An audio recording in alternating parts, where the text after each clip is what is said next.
ในวันที่1ตุลา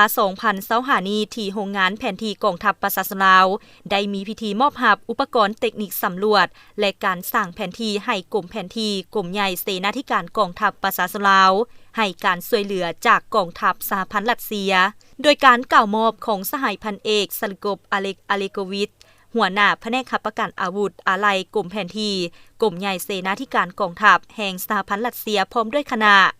และกล่าวหับโดยสหายพันเอกสมพุทธพิลาหัวหน้ากรมแผนที่กรมใหญ่เสนาธิการกองทัพประชาชนลาวพร้อมด้วยคณะมีห้องการผู้ตั้งหน้ากองทัพสหพันธ์รัสเซียประจำลาวและภาคส่วนที่เกี่ยวข้องเข้าร่วมอุปกรณ์ที่นำมามอบในครั้งนี้ประกอบมีโดรนถ่ายภาพทางอากาศจำนวน6ชุดในนั้นชนิดมีปีกจำนวน2ชุดชนิดใบพัดบินขึ้นสื่อจำนวน4ชุด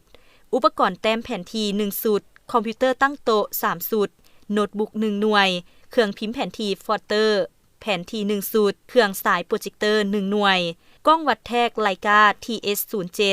R500S 1ชุดกล้องวัดแทก RTK 4หน่วย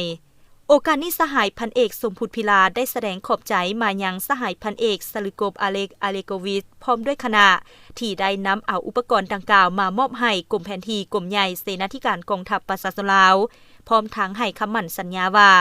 จะนำเอาอุปกรณ์จำนวนดังกล่าวไปหมุนไส้เข้าในหน้าที่เวียกงานวิสาสะเพาะให้เกิดประโยชน์สูงสุด